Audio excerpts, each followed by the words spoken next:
As the weather's been so bad, I've delayed planting some of my more tender crops because the house and the greenhouse have been completely packed um, full to the brim with plants, and so I've delayed sowing some of the tender crops. But today I'm actually going to put some in. Well, it looks like we've got another 3 or 4 days of cold weather, but then everything will move around and be planted, so there will be space.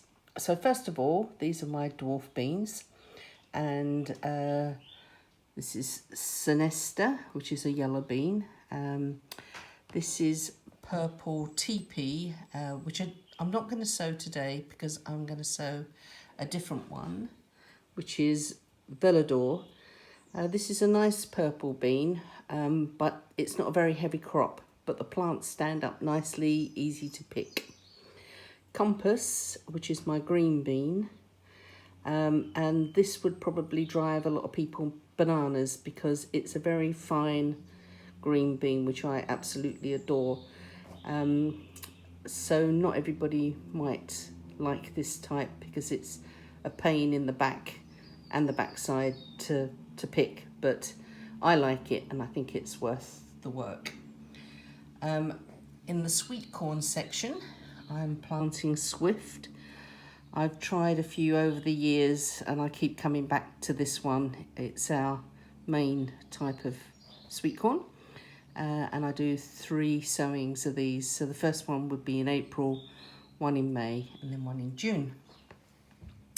With the dwarf beans, I'll probably do at least 3 or 4 sowings over the season. This is my weak spot, courgettes, because I can never really decide which ones to sow, so I sow a little variety. I love alfresco. I like the colour. It's a much lighter green courgette. Defender, which is my staple, tried and tested. It will come good for you. Sunburst, which gives a little bit of a change in shape and colour. Zephyr, which I also love for its novelty because it has it's 2 different colours. This round one, which I also like, Denise, just because you can stuff them. We don't grow very many of those, maybe 1 plant, 2 at the most. And then my partner likes Romesco, so I put a couple of those in as well. They're more like the Italian ridged courgette.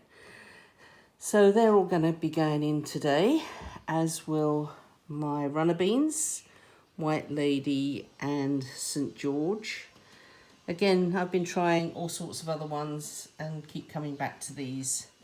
But when I get some freebie packets, I pop those in for an autumn crop. So I'm going to sow some now, some in a few weeks' time, and then some later on in the year for, as I said, an autumn crop. And my parsnips, again, I keep coming back to Gladiator, which is my tried and tested parsnip. And unlike the other seeds, you really need to buy fresh parsnip seeds each year, as the germination is erratic anyway. But if they're not fresh seeds, you can sometimes get into real trouble. And then I've got a packet of these as a free sample, so I shall pop those in to give them a try. And so that's what I'm going to be sowing today.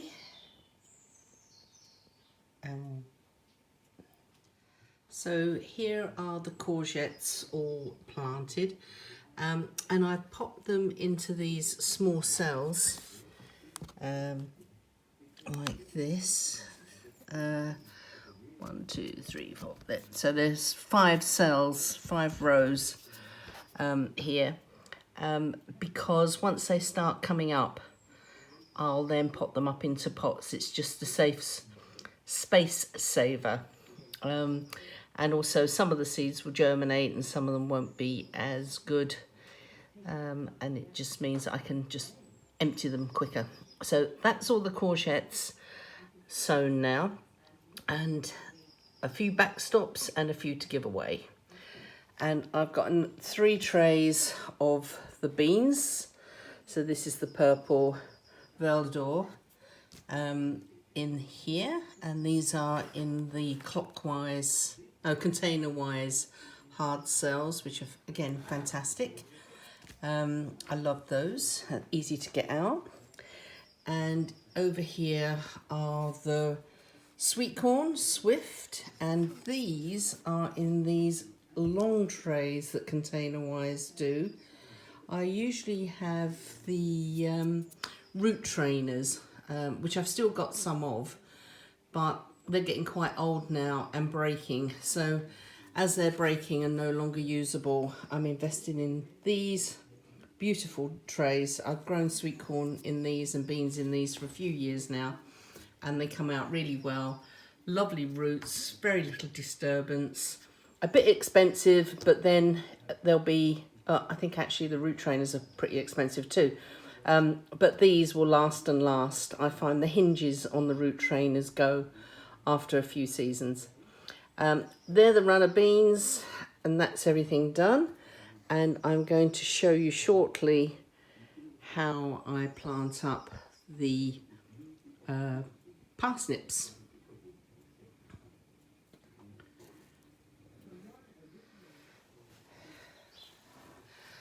So the delayed cold weather has meant our lounge has become the extended greenhouse, and we are just full of plants. Luckily there's not many more days now until we can put them out into the greenhouses. Those plants will be moved on. So I'm going to be sowing my parsnips now, and I've tried to grow parsnips many different ways over the years. Some have been really successful, and I suppose of all the ones you can direct sow, that's been quite successful, although very frustrating because the germination's erratic, so sometimes you get clumping of seeds and sometimes you get a great big gap. I've sown them in toilet rolls, and that was very good, but it's very labour, it's high labour costs. So if you're not planting too many parsnips, that's possibly a good way to do it. So you get toilet rolls, fill them with compost, and pop one seed in each of those, and then plant the whole toilet roll.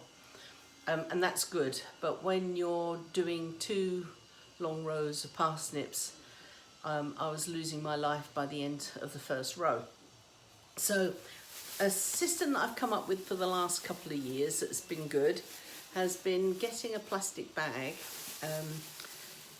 There's 2 here, only because I put a hole in one accidentally when I was putting the compost in, so I've just popped it into a second bag.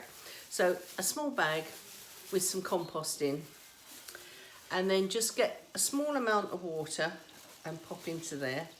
Don't put too much in, you just need to dampen it, then give it a good shake to make sure all the compost is moist. Then get your packet of seeds, and with parsnips it's just not worth saving seed. They don't keep till next year. So although there are an awful lot of seeds in here, I think there's something like 200 seeds in here, I just open up the whole packet and I just pour them into the bag like that. Give them a mix up so that some are in, so that they're around. And then I just fold it over, I don't tie a knot. And then I put this somewhere warm, like in an airing cupboard or somewhere that's kind of warm and dark. So I've got a little cupboard here where the boiler is. Well, it's a multi-point boiler, but the area gets quite warm and it's quite consistent. So I put them in there. And then after a few days, you'll see that they'll start to germinate. Probably about, you should check them after 3 days. And it may take a few more days, but start checking them after 3 days, because depending on how fresh your seed is, sometimes they do germinate quite quickly. So when they start, you can see them just beginning to sprout. You can then put them in the ground. Now, I've delayed sowing these or doing this now because the ground has been really cold after all the frost. So I would imagine I'll be putting these in about 7 to 10 days. By that time, the soil should have started to warm up. And then I can take these out, and you can painstakingly, should you wish to, put them in individually, or what I do is just get a little bit of the compost and everything and very sparingly sprinkle it along a line, and that seems to work.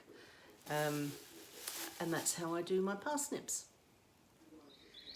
Wow, look at this chaos. But all being well, the frosts have gone. We shouldn't be having any more nighttime frosts, fingers crossed. But regardless, I'm going to put in our, well, hello Winky. I suppose now you're going to stand on my plants.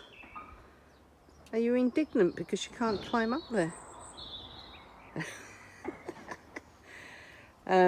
So I've got some large tubs here, and I'm wanting to grow some main crop potatoes for the first time, and that's what I'm going to be doing today.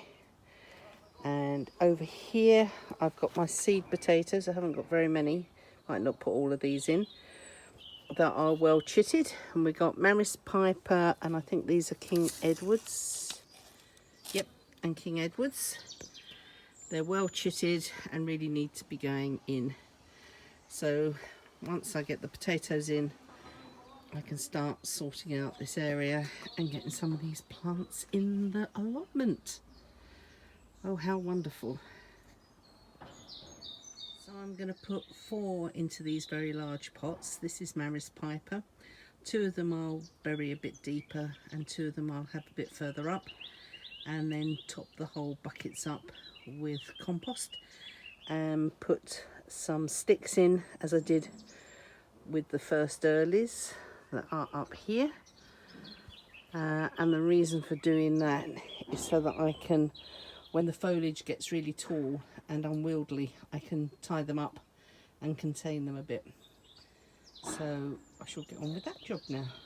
So I've got 4 pots of main crop potatoes, 2 of Maris Piper and 2 of King Edwards. And these will be great when the foliage starts getting really high, and I can tie it back and keep it in some kind of control. Well, that's the idea anyway. We'll see the proof of the pudding.